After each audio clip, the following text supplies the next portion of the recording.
Hello friends, आज हम लोग बिहार दरोगा से संबंधित कुछ महत्वपूर्ण सवालों को देखेंगे। ये आपका 50 क्वेश्चन का सेट होने वाला है। तो चलिए शुरू करते हैं। निम्न में से कौन सा मौलिक अधिकार केवल भारतीय नागरिक को दिया जाता है? तो 5 मौलिक अधिकार ऐसे हैं जो केवल और केवल भारतीयों को दिया जाता है। 15, 16, 19 और 29 और 30, ये 5 मौलिक अधिकार केवल और केवल भारतीयों को दिया जाता है।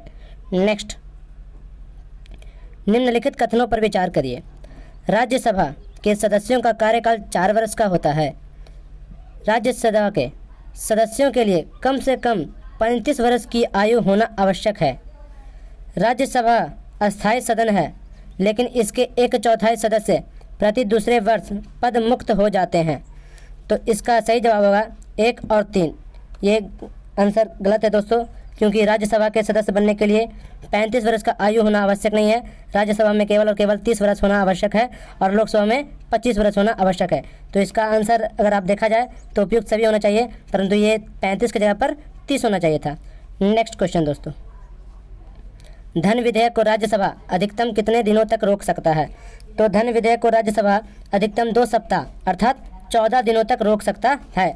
Option A. नेक्स्ट, कोई व्यक्ति उच्च न्यायालय का न्यायाधीश नियुक्त होने का पात्र होगा जब वह भारत राज्य क्षेत्र में कम से कम 10 वर्षों तक न्यायिक पद धारण किया हो या लगातार 10 वर्षों तक उच्च न्यायालय का न्यायाधीश या अधिवक्ता रहा हो या उसकी आयु कम से कम 35 वर्ष की हो। तो 35 वर्ष होना कोई आवश्यक नहीं दोस्तों, कम से कम 10 वर्षों तक वह न्याय के रूप में काम कर चुका हो। नेक्स्ट,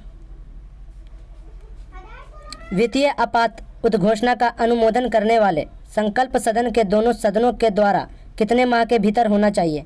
तो वित्तीय आपातकाल को 2 माह के अंदर अनुमोदन करा लेना चाहिए। Option C. Next,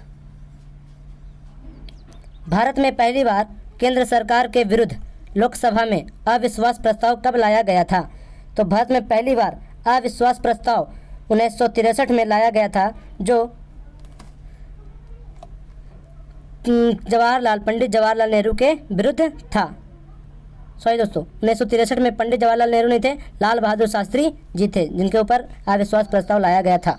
next, Bharat में अब तक ऐसे प्रधानमंत्री कोई नहीं है जिन पर अविश्वास प्रस्ताव पारित हुआ है। नेक्स्ट, राज्य के नीति निर्देशक तत्वों के प्रवर्तन के लिए किस अनुच्छेद में उपबंध किया गया है? तो राज्य के नीति निर्देशक तत्व में अनुच्छेद 37 में उपबंध किया गया है। इसमें कहा गया है दोस्तों अनुच्छेद 37 में कि अगर आपको राज्य सरकार राशन कार्ड अन्यथा जो भी राज्य के द्वारा दिया गया प्रोवाइड किया गया वस्तुएं हैं वो अगर नहीं मिलता है तो आप किसी भी न्यायालय में ये बाध्य नहीं होगा, आप सुप्रीम कोर्ट या हाई कोर्ट में नहीं जा सकते हैं अनुच्छेद 37 के तहत। Option number A. नेक्स्ट, चलैया समिति का गठन किस वर्ष किया गया था? तो चलैया समिति संबंध है कर से यानी टैक्स से। इसका गठन 1999 में किया गया था। Option B. ये छिप गया दोस्तों, ऑप्शन बी होगा इसका राइट आंसर। नेक्स्ट, निम्नलिखित में से किस क्रांति का संबंध कोको या चमड़ा उत्पादन से है? तो भूरी क्रांति का संबंध कोको उत्पादन या तो चमड़ा उत्पादन से संबंधित है। Option A. नेक्स्ट, वह धन जो आसानी से विदेश में आता है लेकिन आसानी से चला जाता है, इससे किस प्रकार से जाना जाता है? तो आसानी से आया और आसानी से चला गया, इसे हॉट मनी कहते हैं। Option D. नेक्स्ट, गन्ने का उचित और पारिश्रमिक मूल्य FRP अनुमोदित करता है। तो आर्थिक मामलों के कैबिनेट समिति ही गन्ने का उचित और पारिश्रमिक मूल्य अनुमोदित करते हैं। Option A. नेक्स्ट, असहयोग आंदोलन में कौन सा कार्यक्रम शामिल नहीं है? असहयोग आंदोलन के दरमियान सरकारी वाहनों से यात्रा करने पर पाबंदी नहीं थी। Option D. नेक्स्ट, दांडी मार्च की समाप्ति कब हुई थी? तो दांडी मार्च का समाप्ति 6 अप्रैल 1930 में हुआ था। ये गांधी जी के द्वारा किया गया था दोस्तों। 12 मार्च 1930 में प्रारंभ किया गया था और 6 अप्रैल 1930 को यह खत्म हो गया था। नेक्स्ट, गांधी जी का जीवन काल घटी निम्न घटनाओं का सही कालानुक्रम बताइए। कौन सही नहीं है? तो इसका हो जाएगा चौरी चौरा घटना। तो चौरी चौरा घटना दोस्तों 5 फरवरी 1922 को गोरखपुर जिला में हुआ था। द्वितीय गोलमेज सम्मेलन 7 सितंबर 1931 को लंदन में हुआ था। पूना समझौता, तो पूना समझौता 24 सितंबर 1932 में हुआ था, परंतु भारत छोड़ो आंदोलन 23 मार्च 1942 में नहीं हुआ था, यह 9 अगस्त 1942 में हुआ था। ऑप्शन नंबर डी गलत है। नेक्स्ट, आज़ाद हिंद फौज के साथ सुभाष चंद्र बोस ने सिंगापुर में स्वतंत्र भारत की अस्थायी सरकार का गठन कब किए थे? तो सुभाष चंद्र बोस सिंगापुर में 21 अक्टूबर 1943 को गठन किए थे आज़ाद हिंद फौज का। Option number B. नेक्स्ट, सती प्रथा का उन्मूलन किया गया। तो सती प्रथा का उन्मूलन 1829 के नियम के 17 के द्वारा हुआ था। तो नियम 17 में कहा गया था सती प्रथा का उन्मूलन होगा, या किसके कार्यकाल में कहा गया था? तो लॉर्ड विलियम बेंटिक के समय सती प्रथा पर बैन कर दिया गया था दोस्तों। आप ऐसे याद कर सकते हैं, बेंटिक ने बैन कर दिया, बेंटिक ने बैन कर दिया सती प्रथा। नेक्स्ट, और आपको पता होगा दोस्तों सती प्रथा पर राजा राम मोहन राय ने एक संवाद कौमुदी नामक ग्रंथ की रचना की थी। नेक्स्ट, बहावी के विद्रोह को कुचलने का श्रेय किस गवर्नर जनरल को जाता है? तो बहावी के विद्रोह का गवर्नर एल्गिन प्रथम के द्वारा कुचला गया था। Option B. नेक्स्ट, त्रिपक्षीय संघर्ष में निम्नलिखित में से कौन सा राजवंश शामिल नहीं था? तो त्रिपक्षीय युद्ध में यह किस लिए हुआ था दोस्तों? तो हर्षवर्धन, अंतिम हिंदू राजा हर्षवर्धन के मृत्यु के बाद कन्नौज को पाने के लिए त्रिपक्षीय युद्ध हुआ था, जिसमें पाल वंश, राष्ट्रकूट वंश और प्रतिहार वंश शामिल हुए थे, परंतु पल्लव वंश शामिल नहीं थे। Option C. नेक्स्ट, सिंधु घाटी सभ्यता के अंतर्गत शवों को दफनाने के अवशेष मिले हैं, इसमें शवों का सिर किस दिशा में रखा जाता है? तो वर्तमान में भी दोस्तों शवों का सिर जो होता है वो उत्तर दिशा में रखा जाता है। Option A. नेक्स्ट, किस बौद्ध संगीति में बुद्ध धर्म का 2 संप्रदाय विभाजन हुआ था? तो हीनयान और महायान में विभाजित हुआ था बौद्ध धर्म, जो चतुर्थ बौद्ध संगति के दरमियान हुआ था। Option D. Next, Mahavir Swami को किस नदी के तट पर कैवल्य की प्राप्ति हुई थी? तो महावीर स्वामी को ज्ञान की प्राप्ति रिज्जुपालिका नदी के तट पर हुआ था, और बुद्ध को ज्ञान की प्राप्ति निरंजना या तो फल्गु नदी के तट पर हुआ था। ऑप्शन इसका हो जाएगा सी। नेक्स्ट, आजीवक संप्रदाय के संस्थापक कौन थे? आजीवक संप्रदाय की स्थापना मखली गोसाल द्वारा किया गया था। आजीवक संप्रदाय को मानने वाला सर्वोच्च राजा बिंदुसार था, जो अशोक का पिता और चंद्रगुप्त मौर्य का बेटा था। अशोक ने आजीवक संप्रदाय के रहने के लिए बराबर की गुफाएं का निर्माण किया था, जिसमें 4 गुफाएं निम्नलिखित है।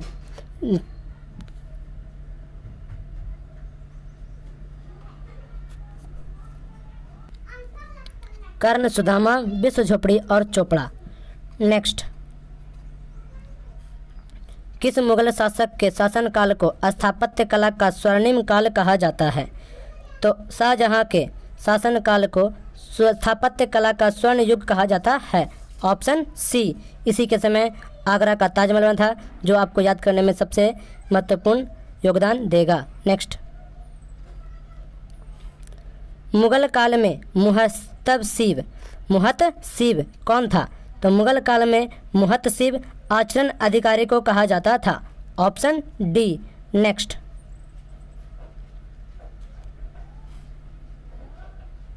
दीवान ए अर्ज किस विभाग से संबंधित है?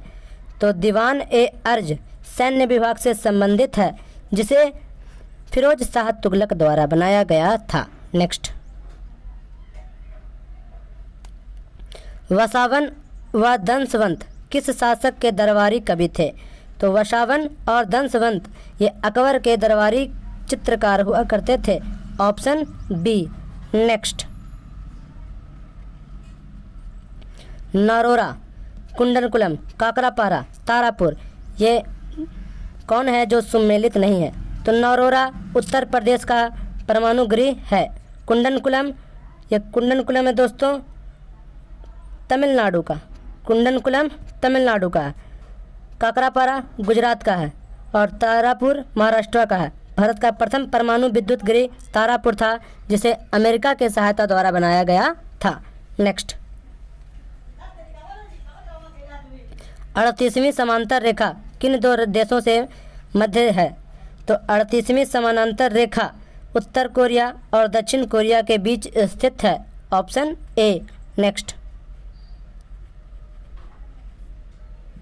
निम्नलिखित में से कौन सा एक अच्छे इंसान का गुण नहीं है? तो इसका आंसर आप लोग बता सकते हैं दोस्तों। जलने पर ज़्यादा से ज़्यादा अवशिष्ट अच्छे ईंधन का गुण नहीं है। सॉरी दोस्तों, जलने पर ज़्यादा से ज़्यादा अवशिष्ट और हानिकारक गैस का अगर उत्सर्जन करता है तो अच्छा ईंधन नहीं कहलाता है। नेक्स्ट, विटामिन का मिलान करना है दोस्तों कि किस विटामिन से कौन सा कमी होता है। तो इसका मिलान करते हैं। विटामिन बी सेवन से कौन सा रोग होता है? तो बी सेवन से होता है बालों का झड़ना। विटामिन बी12 में कोबाल्ट पाया जाता है दोस्तों, इससे प्राणाशी अतरकता होता है। विटामिन ई से बांझपन होता है। Option C. और विटामिन के से रक्त का थक्का जमने में यह मदद करता है। अगर पूछे कि रक्त का थक्का जमने में कौन सा तत्व मदद करता है तो तत्व में आता है आपका कैल्शियम। इसका राइट आंसर आप मिलाइएगा दोस्तों, ऑप्शन हो जाएगा ए। नेक्स्ट, तारों के मध्य दूरी ज्ञात करने की इकाई है। तो तारों के मध्य की दूरी गैलेक्टिकल इकाई से मापा जाता है, तारों के बीच की दूरी। नेक्स्ट, कौन सा रोग पुरुष की तुलना में महिलाओं में बहुत कम होता है? तो वर्णांधता। Option B. वर्णांधता रोग है जो दोस्तों, कलर ब्लाइंडनेस भी आप कह सकते हैं, यह पुरुषों की तुलना में महिलाओं में बहुत कम होता है। Option B. नेक्स्ट, हीमोग्लोबिन लाल रक्त कोशिका के अंदर का एक प्रोटीन है और यह निम्न में से किसका वहन करता है? तो हीमोग्लोबिन ऑक्सीजन का वहन करता है। Option A. नेक्स्ट, किस पदार्थ को एक अवस्था से दूसरी अवस्था में बिना तापमान में बदलाव के परिवर्तन होने के लिए आवश्यक ऊष्मा की आवश्यकता होती है? तो इसका राइट आंसर हो जाएगा गुप्त ऊष्मा। Option D. नेक्स्ट, निम्नलिखित में कोशिका अंगों में से किस में न्यूक्लिक एसिड नहीं पाया जाता है? कौन सा कोशिका अंग है जिसमें न्यूक्लिक एसिड नहीं पाया जाता है? तो जीव द्रव प्रोटोप्लाज्मा, इसमें न्यूक्लिक एसिड नहीं पाया जाता है। Option D. नेक्स्ट, निम्नलिखित में से कौन सा विटामिन ए का अच्छा स्रोत माना जाता है? तो जंतुओं के यकृत एवं गुर्दे को विटामिन ए का अच्छा स्रोत नहीं माना जाता है। ऑप्शन क्वेश्चन पड़ेगा दोस्तों, किसमें विटामिन ए का अच्छा स्रोत नहीं माना जाता है? तो ऑप्शन सी इसका राइट आंसर हो जाएगा। पालक में विटामिन ए का स्रोत होता है, आम में भी होता है और मछली के तेल में भी होता है। पालक में आयरन की मात्रा भी पाई जाती है। प्रतिरोध मिलान करना है दोस्तों। प्रतिरोध को किससे मिलान किया जा सकता है? विद्युत प्रवाह को किससे मिलान किया जा सकता है? बल को और पावर को किसके साथ मिलाया जा सकता है? तो मिलाते हैं दोस्तों। प्रतिरोध को ओम के साथ, प्रतिरोध को ओम, एक मिनट दोस्तों, हाँ, प्रतिरोध को ओम के साथ मिलाया जा सकता है। विद्युत प्रवाह, तो विद्युत प्रवाह को एम्पियर के साथ मिलाया जा सकता है। बल का तापमान, तो बल को न्यूटन के साथ मिलाते हैं। पावर को वाट के साथ मिलाते हैं। तो इसका राइट आंसर होगा 4 1 2 3, 4 1 2 3, ऑप्शन बी। नेक्स्ट, धातुओं में सबसे कम घनत्व वाला तत्व कौन सा है? तो धातुओं में सबसे कम घनत्व वाला लिथियम है। Option B. नेक्स्ट, प्राकृतिक रबर के बारे में निम्नलिखित में से कौन सा कथन सही है? तो प्राकृतिक रबर, जिसे रेयॉन भी कहा जा सकता है, रेयॉन को कृत्रिम रबर कहते हैं दोस्तों। प्राकृतिक रबर के बारे में यह एक लोहेदार गुण के होता है, यानी कि लोथदार गुण का पाया जाता है। Option A. नेक्स्ट, किसी तत्व का रासायनिक गुण निम्नलिखित में से कौन तय करता है? तो रासायनिक गुण को इलेक्ट्रॉन की संख्या तय करता है। ऑप्शन सी। नेक्स्ट, देवप्रयाग किन नदियों के संगम पर स्थित है? तो देवप्रयाग भागीरथी नदी और अलकनंदा नदी के संगम पर बना है देवप्रयाग।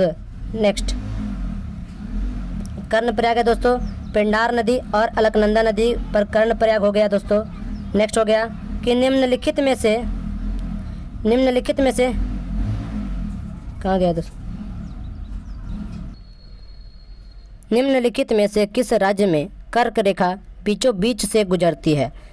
तो मध्य प्रदेश से कर्क रेखा बीचों बीच से गुजरती है। भारत में कुल 8 राज्यों से कर्क रेखा गुजरती है। आपको ट्रिक पता होगा दोस्तों, मित्र पर गमछा झार।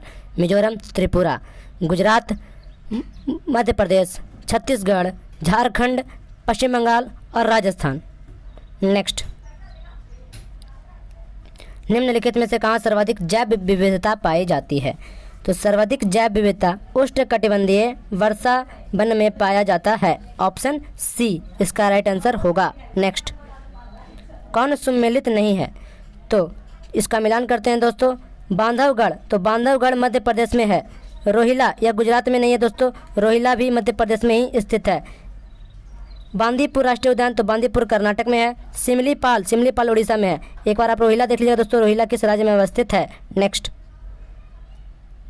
कौन शीत महासागरीय जलधारा नहीं है? तो कौन? तो अगुलहास महासागरीय जलधारा नहीं है, यह गर्म महासागरीय जलधारा है। नेक्स्ट, किस नदी को दक्षिण भारत की गंगा कहा जाता है? तो दक्षिण भारत की गंगा दोस्तों कावेरी नदी को कहते हैं। और अगर पूछ दे कि दक्षिण की गंगा किसे कहते हैं, तो दक्षिण की गंगा गोदावरी नदी को कहते हैं। इसका राइट आंसर हो जाएगा option B. Next, ring of fire किसके लिए जाना जाता है? तो रिंग ऑफ फायर ज्वालामुखी और भूकंप के लिए जाना जाता है। ऑप्शन बी इसका राइट आंसर हो जाएगा, 1 और 2, यानी कि ज्वालामुखी और भूकंप दोनों के कारण प्रशांत महासागर के भूमध्य सागर में रिंग ऑफ फायर का निर्माण होता है। नेक्स्ट, निम्नलिखित में से कौन सुमेलित नहीं है? तो मिलान करते हैं दोस्तों। तकलामकान चीन में स्थित है। यह तकलामकान मरुस्थल चीन में स्थित है। चीन में एक और मरुस्थल दोस्तों जो विश्व का सबसे ठंडा मरुस्थल है, जिसे गोबी का मरुस्थल कहते हैं, यह भी चीन में अवस्थित है। थार, तो थार मरुस्थल को पता होगा कि अपना भारत में स्थित है। आटाकामा ये चिली देश में स्थित है। गिब्सन हुई है, इसका right answer option D. Next, प्रतिरोधात्मक या घर्षणात्मक बेरोजगारी है। तो प्रतिरोधात्मक और घर्षणात्मक बेरोजगारी व्यवसाय और रोजगार परिवर्तन की प्रक्रिया के दौरान श्रमिक व्यक्ति कुछ समय के लिए बेरोजगार होना, जिसे घर्षणात्मक बेरोजगारी या प्रतिरोधात्मक बेरोजगारी भी कहते हैं। लास्ट क्वेश्चन देखते हैं दोस्तों। MSP यानी कि मिनिमम समर्थन यानी सपोर्टिंग प्राइस मूल्य के बारे में निम्नलिखित में से कौन सा कथन है जिस पर विचार कीजिए कि कौन सही है? तो MSP के बारे में न्यूनतम समर्थन मूल्य आर्थिक मूल्यों के मंत्रिमंडलीय समिति द्वारा प्रस्तावित की जाती है, तो ये सही है दोस्तों। न्यूनतम समर्थन मूल्य कृषि लागत और मूल्य आयोग द्वारा अनुमोदित की जाती है, तो ये भी सही है दोस्तों। ऑप्शन सी इसका राइट आंसर होगा।